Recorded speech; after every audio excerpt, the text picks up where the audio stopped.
Hey guys, welcome to my channel. My name is ReadingBear and I hope you are ready for some more stories. And today, we will take a look at some new Just No HOA content. If you enjoyed my content, please don't forget to subscribe to my channel and post some bear emojis in the comment. And now, let's dive right into the stories. First one is titled, "He planned on fixing up the house and selling it, then this happened." My brother bought a house in an HOA area, however, he never signed up. This was a very new cookie-cutter neighborhood. The neighbors and the HOA were extremely rude and nosy. He basically bought the place partially finished so he could finish it himself to create value before selling it. During this time they would spy on him, call the cops on him, and just act like petty fools, so he checked the HOA rules and found they had very strict conformity rules for the neighborhood. He decided to get revenge by doing things that added value that would cost everyone else, like putting in trees and other nice landscaping. His neighbors had no choice but to conform to what he was doing. He did something, and a few days to a week later everyone else followed suit. In the end, his landscaping and remodeling of the house increased the value of his home by a decent margin beyond the original plan.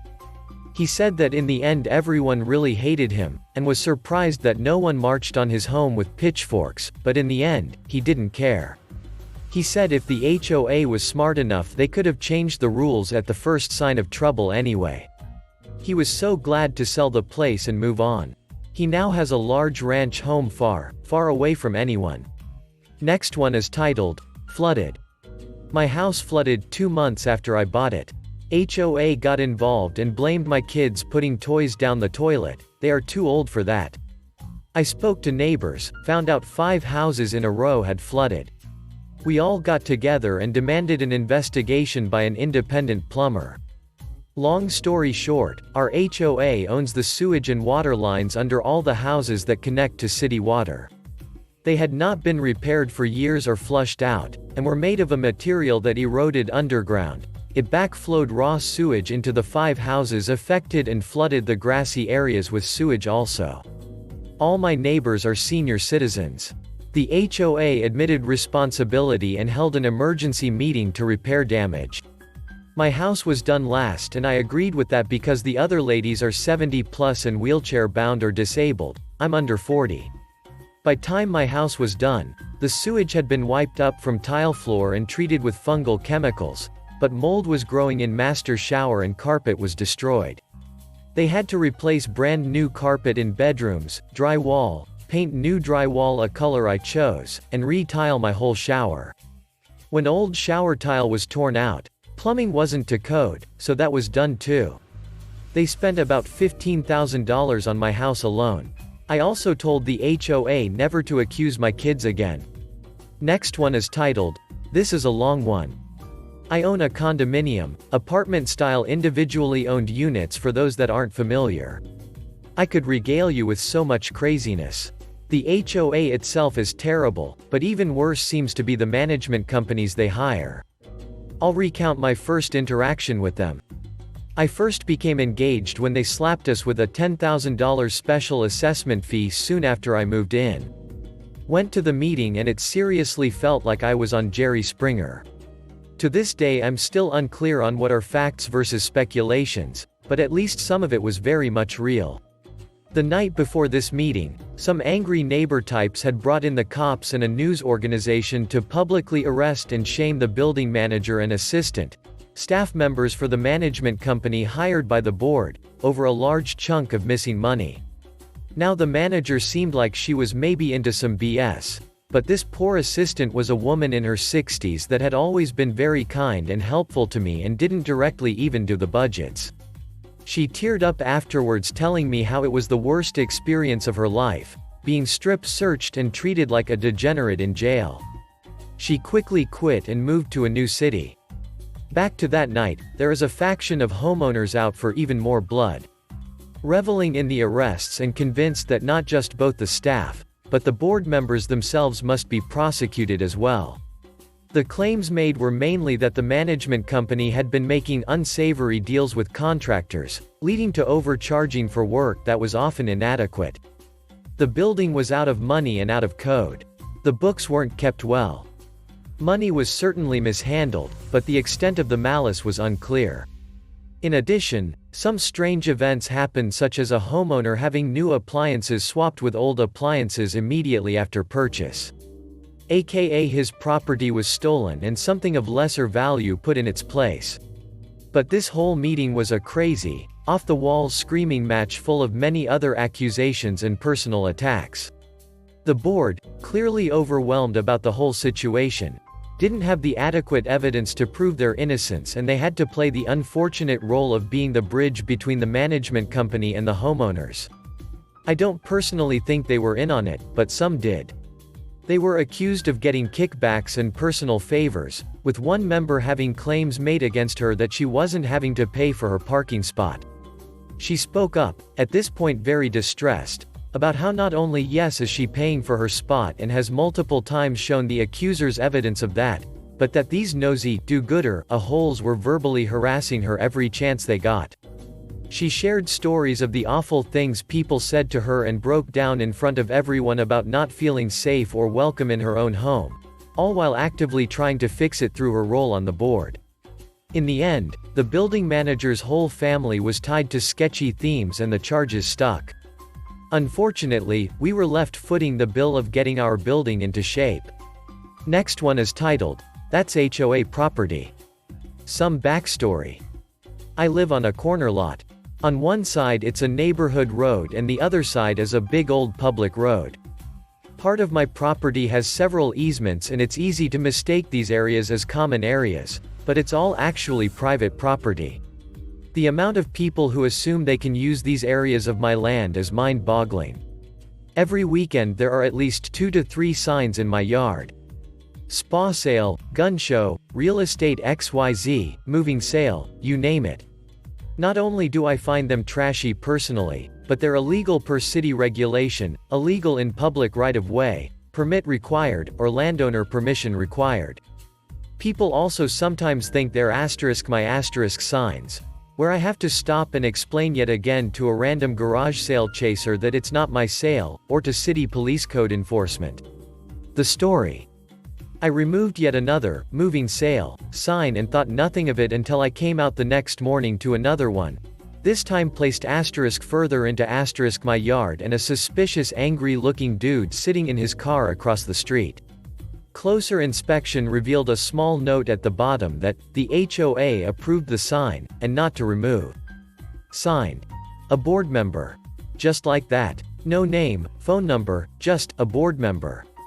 As I removed the sign, suspicious guy turned on his car and sped off into our neighborhood. Then for the next couple of hours or so, the same car would repeatedly do slow drives by the front side of the house, where I was working, glaring at me. So obviously it was his sign. Now I have been confronted, but I've never had anyone do anything like this before. So I decided to end it by returning the last sign and explaining why I was removing them, and proceeded to do exactly that.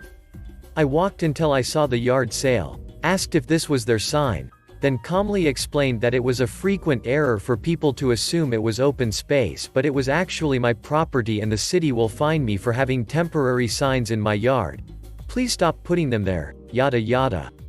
As I'm turning to walk away, the guy from the car goes, "It's actually HOA property," like he didn't listen to a thing I just said. So I assured him it most certainly was not HOA property, it was mine, and he can verify that with the county assessor's office if he were so inclined. I go to walk away again, and now the lady, the board member, is chastising me too. For removing her sign, for not coming to talk to her, both of which I was technically doing. My actions are completely unacceptable. This isn't how you behave. Absolutely no recognition for either her or her husband's behavior. Anyways, the HOA is involved now and they're all acting like I'm being a huge a-hole. I just don't get it. This is my property, just stay the duck off of it, right? Next one is titled, "Grass Measure Schedule on Lock." This person sat on their lawn every Friday between 4 to 6 p.m. for 3 months after discovering their HOA was measuring lawns on that specific day, despite everyone voting for Saturday to be the day lawns were measured. They ended up turning the stakeout into a party and it was incredible. They secretly vetoed it and came Fridays but claimed it was Saturday they were coming. To prove this, I sat with my dog every Friday waiting for him. He would park, wait a while, then go to another street and measure there. My street was the only one who didn't receive fines for breaking the agreement. It became a party when everyone figured out what I was doing. People would cook out in the front and we would all go throw on coals and food as needed. I got reported for something or other after the 3-month marker, so I brought my supercut 3 months of time-stamped videos and submitted them to the HOA distribution list before I went to meet with them. There were 40 to 50 people there because we had organized a day to go and air grievances. It was maybe the best time I ever spent with any HOA. Next one is titled, "He Let His Rage Get the Best of Him." It wasn't a terribly abnormal HOA rule, but my dad's reaction was probably a standard deviation from the norm. Our old HOA had a policy that you can't have brown spots on your grass. Our yard had brown spots, particularly in a corner where neighborhood dogs would relieve themselves every morning. One day, my dad got a notice that if he didn't cure the brown spot would be cured for him and he would be fined. For the next few weeks, my dad reseeded and watered the area, but ultimately couldn't combat the onslaught of dog urine. My dad tried to explain the situation to the HOA president, our next-door neighbor, who had a dog suspiciously, but the notice stood. One day, we were sitting in our living room and a landscaping truck pulled up. Like ninjas, they dug out the old yard and replaced with new sod. 2 days later, we got a bill for the resodding and a fine of $200. Now my dad was normally a moderately reasonable man, but he went straight Hulk. He promptly went out to the yard, dug up the newly placed sod, calmly walked next door, and threw the sod at the window of the HOA president while screaming all sorts of obscenities I hadn't heard till then. The grass was later resodded and we were charged $400 and given 2 bills for resodding. Realizing he was defeated, we paid. We moved a year later for seemingly unrelated reasons, but I like to believe my dad's impotent rage played some part in our decision to not buy in an HOA-controlled community thereafter. Next one is titled, "Not Your Trampoline, Not Your Concern." I put a trampoline in my backyard in early 2017. I have 3 young boys, and we all have enjoyed it immensely. My neighbor, the HOA president at the time, wanted to sell his house in spring of 2018 and his realtor said the trampoline in my backyard might be a detriment to getting top dollar for his home. So he convinced the neighbor on the other side of my house to complain as well. Out of the blue, I received a message from the HOA property manager that the neighbors complained and I would need to submit a form to get it approved. I filled out the form and sent it in. The Architectural Review Committee denied it a month later. I appealed the decision and met with the board in August. They sent me a letter and said it was in violation. I asked which rules I violated. They never sent me a letter, so I asked again a week ago. The property manager was adamant she had sent the letter, but I asked for proof. She forwarded an email, where she put my name in the "to" field after the fact just to cover her own tracks. I was very suspicious. I asked the other people in the "to" field if they received a copy of the email with my name in the address field. The only honest member of the board replied he hadn't, the rest remained silent because they didn't want to look like they and the property manager dropped the ball. The year-end meeting was scheduled for yesterday, and 4 board positions were up for election. I got 3 of my friends on the street to run with me. I went door to door every day for a week and spoke with the majority of homeowners about their discontent with the street. I got a third of the community to sign proxy forms stating that I would vote on their behalf. I went to the meeting last night and put these fools on blast. I listed calmly all the ways the current board was failing the community and my plan to right their wrongs. The vote was a landslide, in favor of myself and my friends getting elected. One awful board member remains, but he is the minority. We fired the property manager who was uncommunicative and flat-out dishonest. The trampoline endures. The only bummer is now I have to manage a street which includes some legit crazy people. But this whole episode has convinced my wife that we will never live in an HOA again, which I count as a huge victory in addition to the trampoline remaining where it is today. My neighbors have raised kids to adulthood, one of them with 2 very active boys. When I pointed this out to the property manager, the words that actually came out of her mouth were, "I know it's challenging raising boys, but we're at different stages of our lives." As if that justified her trying to treat me like they did. The people who ended up buying his home are a great family with 2 kids, who don't care about toys in other people's backyards. The guy who sold his home smoked like a chimney. I don't think my trampoline should have been his top concern. These are 5-bedroom homes. Clearly people with kids are going to move in, and they are going to be noisy in their backyard with or without play equipment. I'm just glad that we'll all be able to live a little more peacefully. Last one is titled, Security Guy Who Got Kickbacks. This HOA was giving a security guy kickbacks for handing out fines for HOA violations. He took his side hustle a little too seriously when this homeowner's mother-in-law was being treated for stage 4 ovarian cancer. They weren't able to take down their Christmas decorations in a timely fashion, as they tried explaining to the security guard. That's when things got vicious. My wife exploded on the douchebag. Went to the next board meeting and let loose on the board and general manager. Turns out it wasn't a HOA policy.